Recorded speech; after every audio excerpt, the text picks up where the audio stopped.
All right, ladies and gentlemen, happy Friday. So, of course, today we are going to continue our lecture on our first week of actual content. Are we excited? Yeah.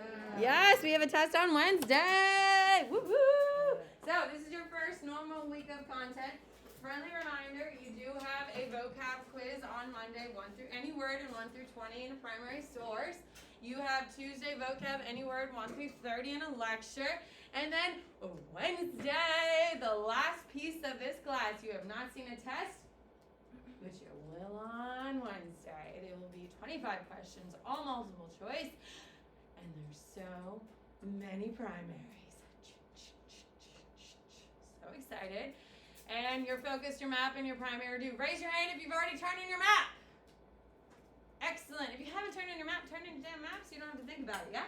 On Monday when we do the primary, turn it in so you don't have to Think about it. Perfect. And so this weekend, ladies and gentlemen, I absolutely hope that you finish your focus. Can we agree?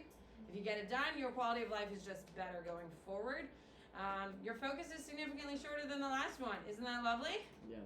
So it goes through pretty fast. Now I will tell you this is one of your smaller ones. They will get longer, so enjoy the breath of fresh air. And also, please enjoy that because your focus is small, there's less content on your test. Does that make us feel better? Good, because the test is made, printed, signed, sealed, delivered, and I'm excited! So that is on Wednesday, Victoria. Is the test going to be like quick, like the quizzes? No, you have the whole period. You don't start getting time tests until second semester.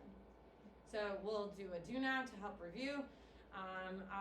Everyone will have already turned in assignments. Oh my God, this is just the best. See, these are things I haven't fully best.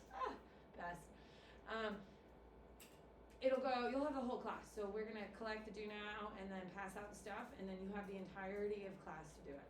So as soon as you're done, you can go back to your desk and scroll on your phone, or you can get some work done, like makeup work, stuff like that. Doesn't matter to me, as long as you're absolutely done. Because test day is the best day.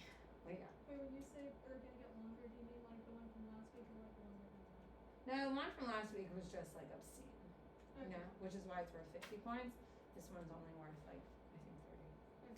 That makes sense. Because there's a significant. But they're not gonna do like longer than like 30 bucks questions and things. Oh, I don't know. I can't say that with confidence. I mean, if you really wanted to look, they're all there. Yeah. So, but with confidence off the top, I don't know. All right, perfect. Here we go on your whiteboard. Let's do this. Yes. On your whiteboard, please tell me what is the name of the dynasty that comes up with foot binding? Come on. It's the only one you really had to learn, even though you heard about a bunch of them. Good. What do we got, Macy? Song Dynasty. On your whiteboard, please tell me what is the name of the dynasty that's going to open the Silk Road. Did I tell you that? Did we do that? Okay, that's fine. You don't need to know it explicitly. That's fine. On your whiteboard, please tell me what is the name of the infrastructure that'll facilitate more intra-trade. Here you go. I have more, Matt. Of course I have more. Good. What will facilitate faster intra-trade? Good. What do we got, Tula? Grand Canal. On your whiteboard, please tell me what is, where did Champa rice come from? Where did Champa rice come from? Good, good. What do we got, Dawson? Vietnam.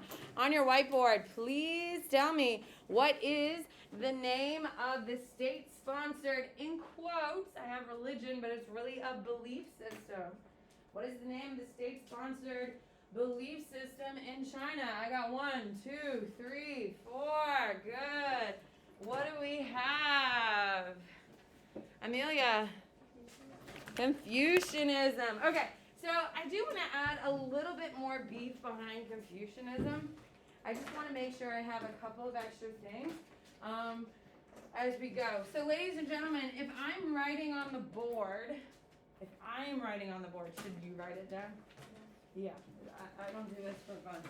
So I want to make sure we have some beefed up understanding of Confucianism. A, because modern cares more about it than world used to, so that's important. Okay, so Confucianism It's going to be started by a guy named Confucianism. Okay, he is going to be walking around Qin, China. Okay, which stopped chaos. Okay, this is going in your notes, guys. We put this under Darling, that's on you, not on me. You figure out where you want it. That's on you. If you want to add it to the top, you want to get a post-it note, I don't know. Okay, put a box around it, make it special, who cares? Whatever you feel. Okay, so Confucius is walking around Qin, China. Qin, China is going to occur, and just listen. There are 3 dynasties, Xia, Shang, Zhao. Okay, those are your first 3 Chinese dynasties. You don't need to know them, but they existed. Shang is going to create bronze. Xia, Shang, Zhao. Zhao is going to create really the bureaucracy that we know and love. Yes? Then there's going to be the states of chaos. The whole government in China shuts down and comes crashing down. There is no government. It's like an apocalyptic movie for about a good 70 years. Okay? So then the Qin dynasty comes in. Qin dynasty comes in and they are like super oppressive because they came from chaos. They rose from chaos, so they're super, super strict. Okay? However, coming from chaos and now having a government in charge, is that a good thing? Would you rather live with a government or no government? You'd rather have a government. So Confucius, who lived during the Qin dynasty, who did live in the chaos, and now he's under government control, he's like super positive about government. It is positive about government. So this guy walks around and talks about all the great things about the government. So it's positive towards the government. Why? Because all of these people knew what it was like to live in the chaos. Okay, so Confucius writes the Analytics, which is the book. The text is the Analytics. Okay, so that is the text written by Confucius. Now Confucius writes it and dies in his parents' basement. No one cares about Confucius. He's a lonely dude. No one cares. Okay, he dies. The Qin evolved into the Han Dynasty, and the Han Dynasty starts getting popular after he dies, and the Han Dynasty is like, hell yeah, this is awesome. We're government. This is pro-government. Let's support it. So this is going to be adopted by the Han. Adopted by the Han, okay, and used as the cultural foundation of China.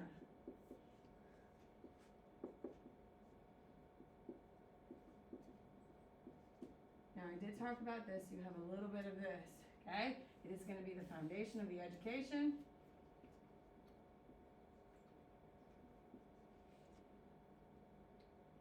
Okay, and we know this by what specific example can we prove it's the foundation of education? Victoria? Civil service exam is all about Confucianism. Civil service exam, perfect. Another example would be your scholar gentry.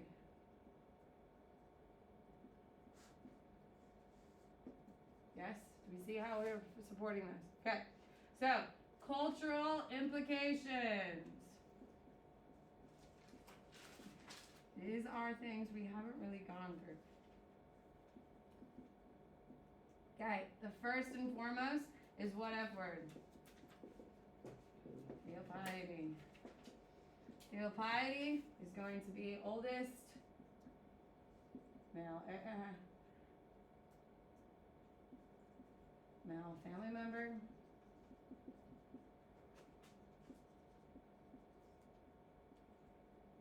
Equals leader. Okay? And you also need to know that the emperor equals everyone's elder / leader. So it's not like the emperor is the government leader, he is the family leader. He's like the leader of the family. Is that a different perspective than we take here in the United States? For sure. So it's not like the emperor is not just important because he's the leader of our government, he's the leader of our family. So it's a little bit more personalized. Women's role. They are submissive.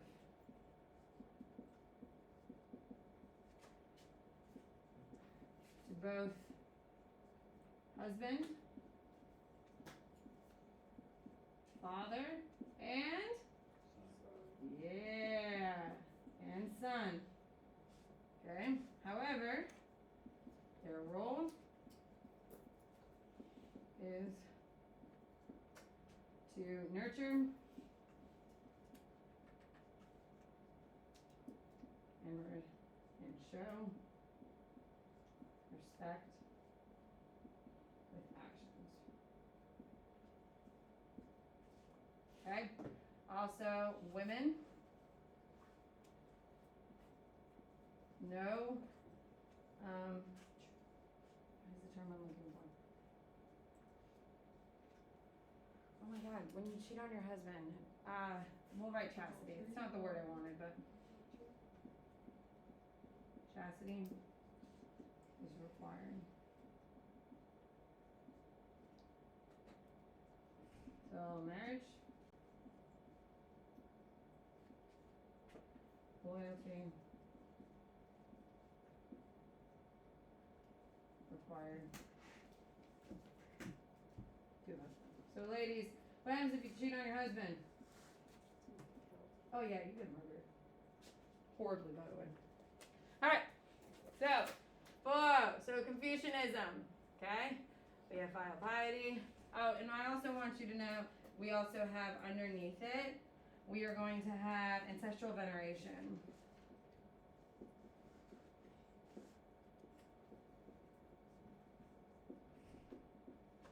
And it is the belief that their ancestors, are they alive or dead? They're dead. The ancestral veneration is the belief that ancestors still have a large influence on your life.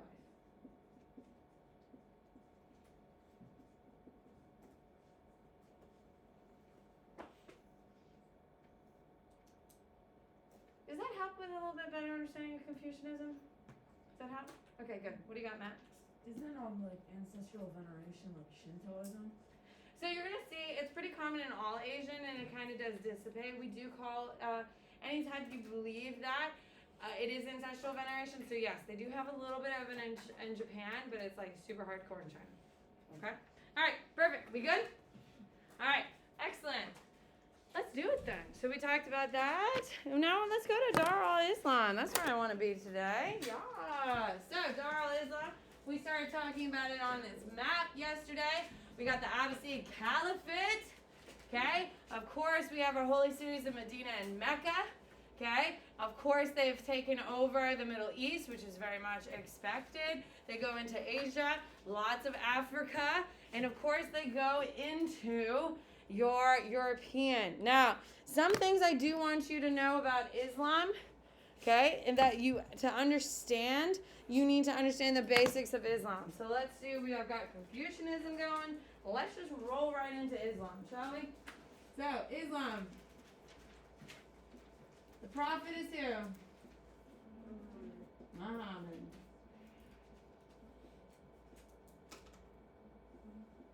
Okay, so the prophet is Muhammad. The text is what? Quran or K-O-R-A-N. It's my board. That's the reason why this marker isn't working. It's not my marker. Don't be like, why did you just use a better marker? It's because this is a brand new marker and it's the board. So don't think I'm trying to make things harder for you. Okay, so the prophet is Muhammad. The text is the Quran. That's a U, by the way. Or Quran, same thing, two different spellings. You need to know the 5 pillars of Islam. They are the rules. Okay? 1 is only one God.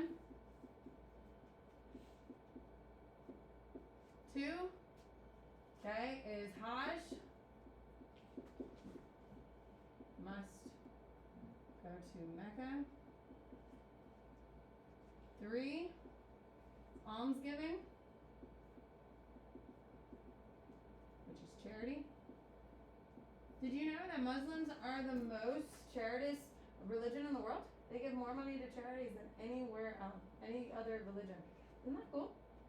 They like almost double Christians. Islamic charity. Like, no, they give to everything. They don't just focus on just Muslims, but they give more than any other religion in the world. Is it required? Some Christians are required, but it's not as embraced as it is in Islam. You need to know that there's only one God. Oh, can you add Allah? I want you to know it's Allah. Hajj, almsgiving. Then we have Ramadan. Ramadan requires fasting. What is fasting? Yep, not eating during the day. From sun up to sundown, you're not allowed to have water. You're not allowed to have anything, no food, no water, because you're trying to show your dedication and your faith and respect to Muhammad, who died, and for them to a degree. It's a lot more complicated, but essentially that. But every night it's like a party as soon as the sun goes down. So that's pretty cool. And then you have prayer 5 times a day.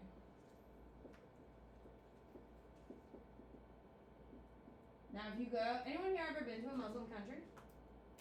No? Okay, so I've never been either. If you go to a Muslim country, they literally have like speakers around the cities that have the call to prayer, which is like this.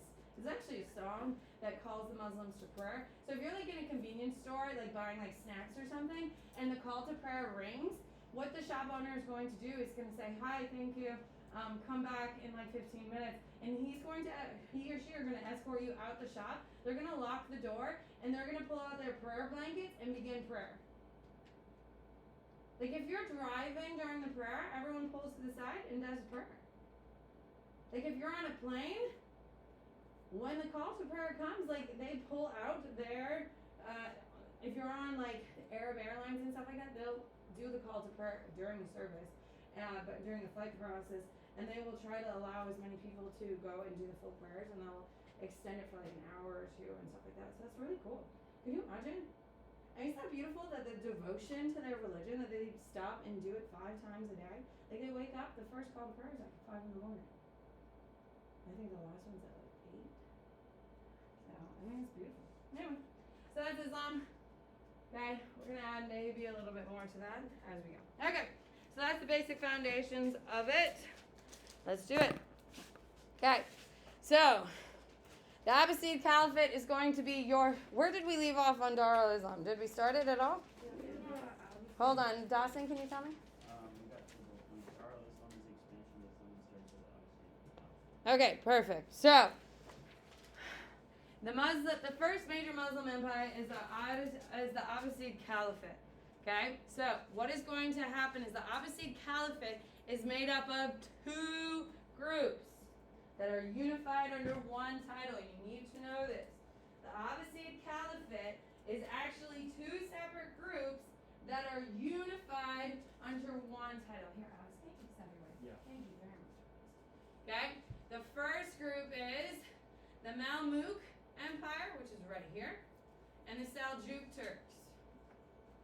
So these 2 are going to come together, work together, and create what we call the Abbasid Caliphate. Now, the Mamluk Empire are going to use slaves from Egypt and take control over the Egyptian government. You don't need to know too much about that. Okay, and the Seljuk Turks are going to conquer a lot of your Middle East. Yes, Benjamin? Can I use the bathroom? Sure, I'm keeping going though. Okay. So, it is made up of these 2. You need to know Al-Andalus. I don't know what I did with my little clicker. Oh, there it is. Al-Andalus, which is on the other side, is a very big deal. AP loves it. Al-Andalus is in Spain. Okay? It's in Spain, and it is a Muslim-controlled territory. It is a Muslim-controlled territory for like 400 years. It's fully at its max. Okay? You need to know that they are tolerant of all religions. out of my way to tell you that they're tolerant. Do you think the Christians that are going to come in after them are tolerant? Hello? No. I'm telling you the unique things that make it special. The fact that Al-Andalus is tolerant is super special. And you raise your hand if you're in AP Art History. Okay, you're going to spend a ton of time looking at the Mosque of Cordova, which is right here. It is absolutely stunning. I've never seen it in person, but I took Brent's class 3 years ago, so I know some of the art. I mean, I don't retain all of the art, but I have retained some. Alright, so your major, so that's what you need to know for the Abbasid. They're going to conquer, if you don't have down, you should know from your map yesterday, they're going to conquer parts of Europe, Northern Africa, the Middle East, and the western part of Asia, which you should know from your map yesterday, yes? That's why we do maps, so we have a bit of an understanding of the geography of things. Okay. Dar al-Islam means house of wisdom. Dar al-Islam means house of wisdom. Okay. You need to know this is the most academically advanced place in the world. Place, Miss Bennett, what do you mean? Well, thank you so much for asking. So Dar al-Islam, so listen to this and I'll tell you what's right. Is that fair? Listen to the explanation first and then that will make sense. So Dar al-Islam is an actual place.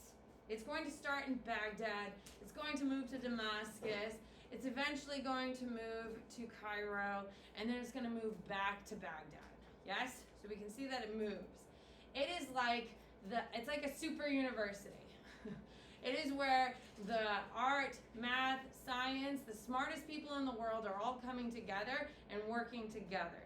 It is the center of the academic world for about a good 300 years. So, Dar al-Islam is what is used to understand all of the empires because all of the Muslim empires are sending their best to Dar al-Islam. Does that make sense? At this point in history, if you could live anywhere, you'd want to live in the Islamic territories. Why? Because they have the best innovations, they have the most creature comforts, they are figuring things out. Things in Europe, people in Europe are dirty, disgusting, and playing with sticks. Yes? People in China are like really slaving away working on making tons and tons of products, making money, but it's not super comfortable. The best place to be is in the Middle East. So, when we talk about Muslims in this time period, you absolutely need to know Nasar ad-Din al-Tusi. Okay? If you are suffering in trigonometry, this is the guy you need to hate. Are you guys in trig now, or is that junior year? Is there still a trig class? There's two different. Because there's pre. Okay, well then you have already passed my knowledge on this. I'm not a math person, and I definitely don't know anything about the math courses here at my high school, so my bad. I have no idea. Trigonometry is done by this guy, okay? So, the big reason why I care about trigonometry as a history teacher, without trigonometry, we can't do open ocean exploration. It's a pretty big deal, yeah? Okay, if we can't use the stars and use trigonometry in order to figure out where you are in the world, we can't cross the oceans, okay? So, that is a huge point, okay? Okay, and this may seem, I know, we got a Muslim chick, and she's awesome, but you don't need to write her name down. I don't need you to know her, but just know that the best place to be, ladies, during this time period is in the Islamic empires. Women are respected, but, like, don't think it's equal, yeah? But it's better in the Islamic empires than anywhere else. So our girl here is a massive writer, okay? She's going to have, I think, like, crazy amounts of writings, which is just insane.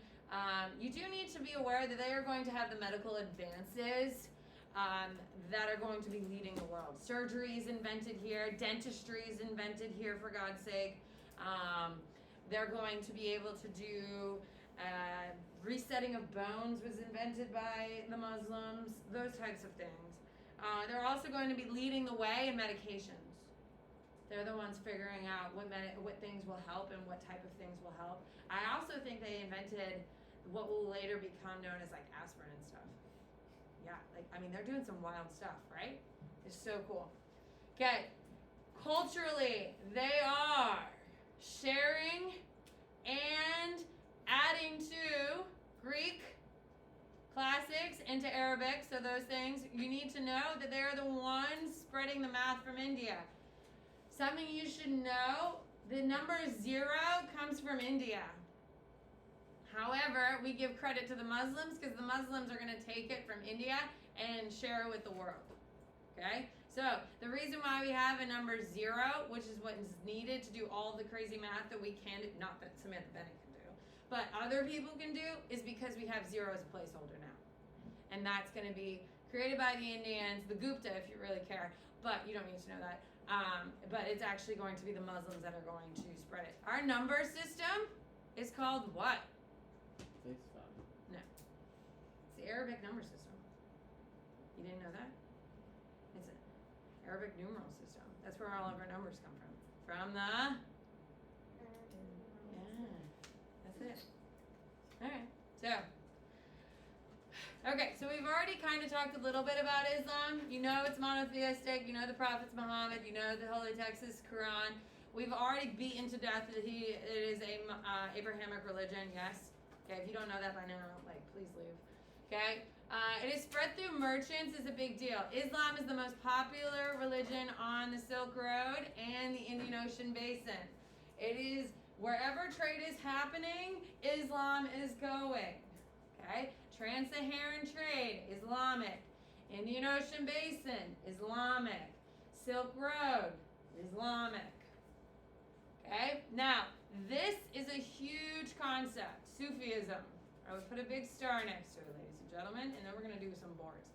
I'm ready for some boards. Here we go. So, Sufism. You need to know that they are Muslims, so they believe in Allah. However, they believe in a mystical relationship with Allah. We'll get that. Write it down, and I'll explain what that means. They are Muslims, but they believe in a mystical relationship with Allah. Ladies and gentlemen, when I say mystical, what do you think of, Katie? If I'm like, ooh, let's do mystical things tonight, Katie. Divinity? Huh? Divinity? No, that's like a fancy answer. Victoria? Like the things that unicorns, fairies. Yeah, like magic. Yeah, they believe in magic. They believe that Allah has magic and they like perform magic for people. By the way, you need to put a big star next to this. They are the leading converters of non-Muslims to Muslims. Guys, people love a show. Can we agree? Hello? Yes, people love a show. You're going to be way more interested in what a guy can do if he makes like a chick disappear, right? That's pretty cool. All of a sudden there's a chick there and a plume of smoke and the girl's gone. You'd be like, hell yeah. What the hell is that? You'd stop. You'd listen and be like, hey, that's pretty cool. That's Sufism. Goodbye. Wait, so are they kind of like the sidekicks? They're not sidekicks. I mean, they really do believe they have a mystical connection, but they like use like magic and like the biggest thing about them is you need to know they believe in like magic kind of, but they are the leading converters of people. But do they show people like fake magic? I mean, you're saying that. Now I'm saying yes. You kind of believe in magic, just like the pharaohs, leaders used to do like magic tricks and they used to just blend minerals together and get that. If you're a true believer, then you believe it's all those powers. But if you aren't a true leader and a skeptic like myself, then in fact, no.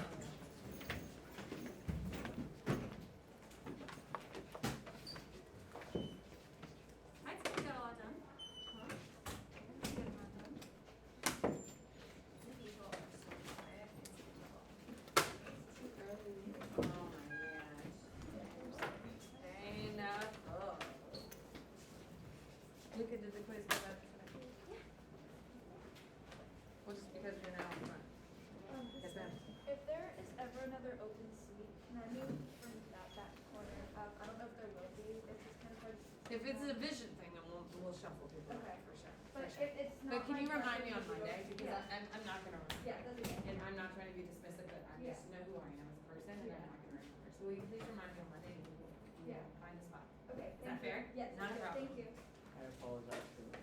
Oh, you're good, but I'm just gonna keep going. Yeah, I got the notes and I took a picture. Perfect.